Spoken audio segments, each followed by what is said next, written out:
Shalom Yasharallah. First and foremost, I want to say all praise, honor, and glory to Yahweh Bahashim, Yahweh Shai, Bahashim Racha HaKodash. Double honors to the apostles and elders of the house of David. Salutations to you brothers throughout the four corners of the earth, teaching the truth in righteousness and sincerity to you Israelite foreigners. Come back home to the truth. To those that passed on serving the Lord, the dead in Yahweh Shai shall arise first. To you sisters who believe, keep encouraging and supporting your brothers out here teaching the truth, and always commemorate the sister who washed Yahweh Shai feet when you read the scriptures. What I wanted to talk about was something that's near and dear to my heart, which is, a personal question that all of you should ask yourselves. Are you a provider or are you a taker? Are you a giver or a taker? From reading the scriptures, Yahweh Shai was a giver. From reading the scriptures, King David was a giver. King Solomon was a giver. I don't see a lot of men in there that take for themselves and are greedy. I have a policy in life, and I have this policy mostly because I grew up in poverty and have had to be a taker because I simply didn't have anything. There's been cookouts that all I was able to donate was a fucking half-used bottle of honey. You know what I'm saying? Because my mother had nothing. My parents had nothing. I grew up with both parents. But ever since then, when I finally climbed out of, I wouldn't say I've ever climbed out of poverty, but that deep poverty where you're fucked up and don't know where your next meal coming from, poverty, taught me lessons in life and embarrassed me enough that for the rest of my life, I've had that policy where don't just give what's asked of you, give more. And I carry this policy around in life. When there's ever a situation where me and multiple people are contributing to something, I want to over contribute. I want to give as much as I can. And part of the reason is because I remember those lessons like they were yesterday, where I was broke and motherfuckers was putting up money for me or buying me shit, driving me places. I've had a life of, a lot of embarrassment and really poverty.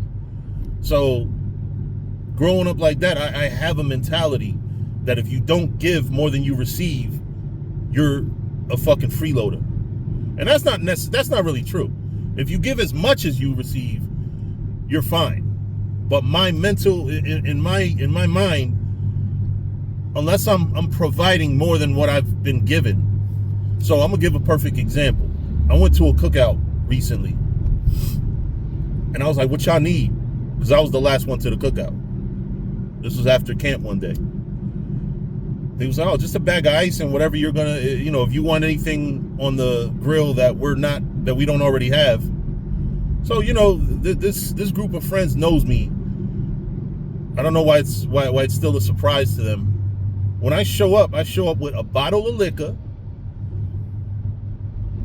like the half gallon, 3 bags of ice, and 2 packs of beef ribs. I want to be specific. Beef ribs. Because I know niggas is into pork ribs. No, beef ribs.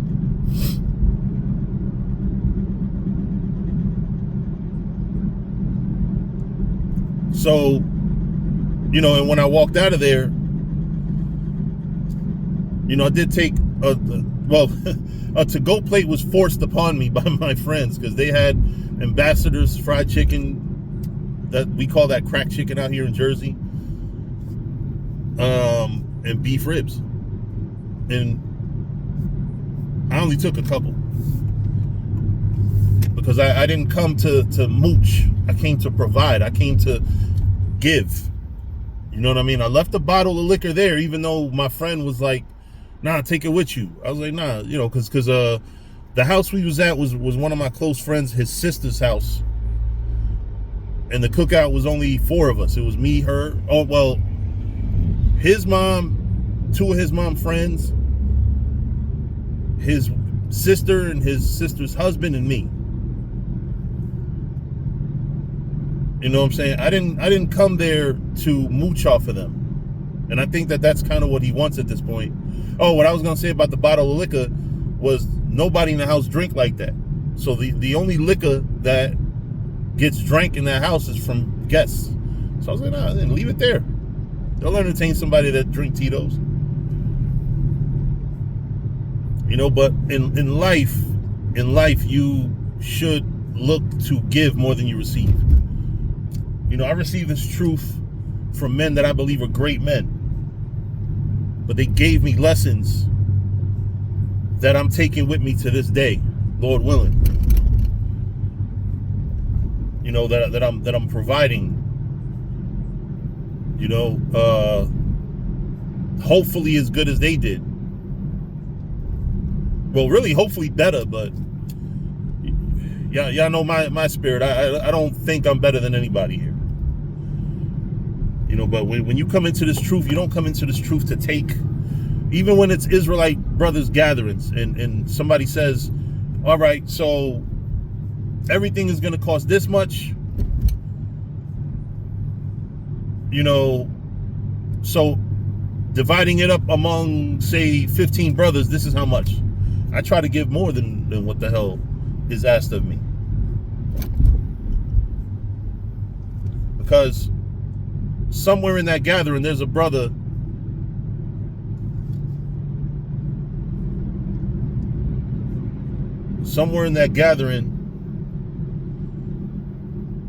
who doesn't have it and might not be able to afford what I can afford at this point in my life.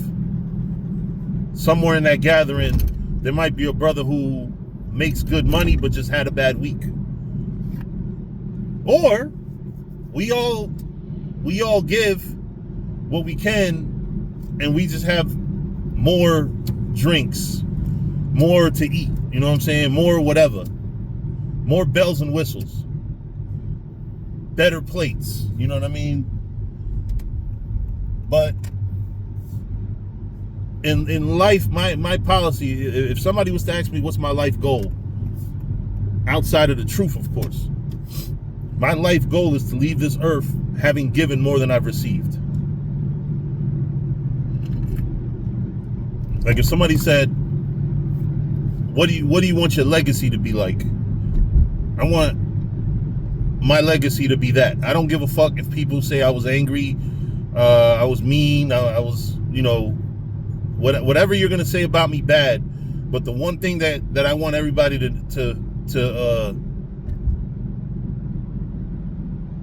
that I want to be the case, if I leave this earth before our hopeful salvation, is that I want to be able to have given more than I've received.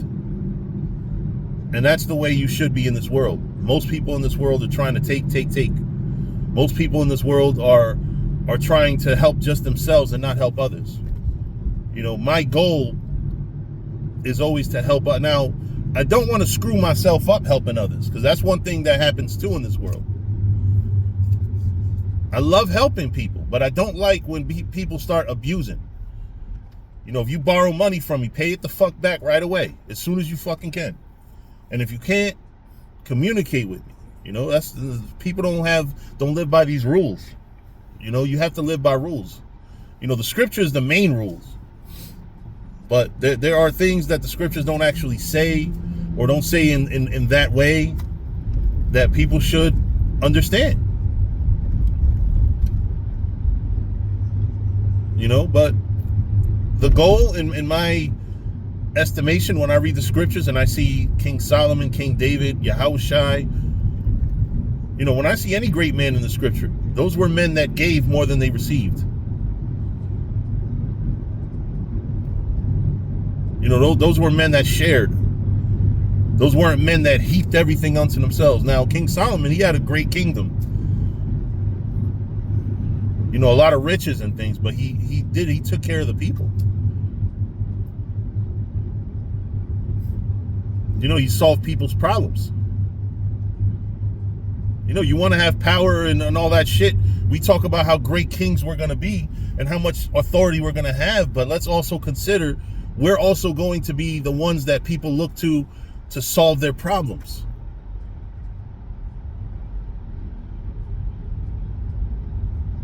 Hey, great king, whatever your name is, long live such and such. I'm having this problem and I need to know how to fix it. How can I fix this problem that's really plaguing me? It's hurting me and my family. You should have a fucking solution, not,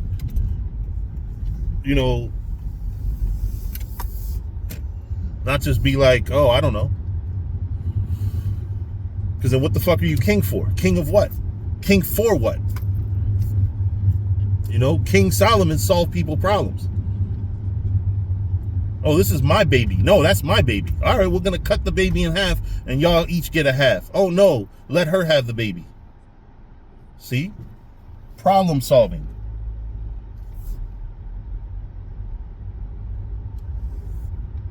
That's what should be what we're into and what we're trying to do in life.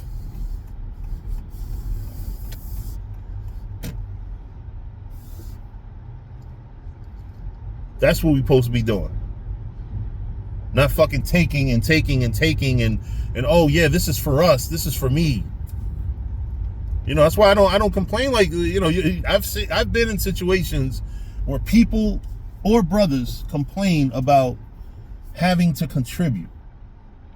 And the worst is Israelites. Let me tell you. Oh, why do we have to contribute and we pay tithes? You think the fucking $2 tithes that you pay is we can have a whole fucking holy day off of that? It's been said. I've heard it. It comes from the brothers that pay the least tithes. It should be funny. But seriously, you should be more of a giver than you are a receiver. I wholeheartedly believe that. I think that the world, forget the world. Whatever you're doing in life is going to be made better by brothers that have that mentality. Whether you're a brother who, you're trying to start a business, you want to bring people that are gonna multiply. You're gonna have people with talents, and you're gonna want those talents to produce for the business. Or whether you're a camp, and you want brothers that are out there that are gonna be productive one way or another by teaching the word. That's what living is about. Let alone like being in the truth. In the truth, you got to be a provider. You got to be a giver, not a taker. We're giving the truth. That's what I'm recording this video for, to give somebody something to think about that will, Lord willing, lead them to salvation. Nothing more. We don't come out here to preach, or we don't go out there in the streets to preach, and we don't make these videos. Well, we do it with the hope that they will also lead to our salvation. But we also do it because we know we have to give.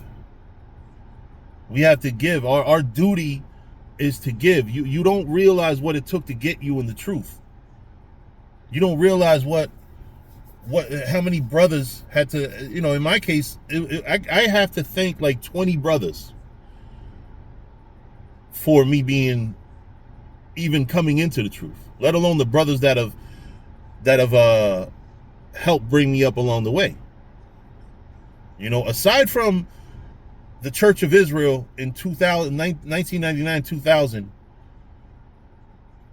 all those men, Mathafua, Bakwash, Zaquan Malak, Samak, Machapash, there's a good maybe 10 to 15 brothers there. I know who's now with Saints of New Jersey. Like, I have a lot of brothers to thank just for my first year in the truth, and things that they little nuggets of information that they told me in passing. And then Zabak, Bonloya, Tawabracha, and then also you have the elders and apostles of Great Millstone. Then you have the brothers that surround me now. You have the brothers that was in DTA when I was there. Even though I was all their elder, they did. I learned from everybody. I learned from brothers around me now. I'm one of the oldest men as far as age, and I'm also the man that's been in the truth the longest out of these men around me. But I learned from them.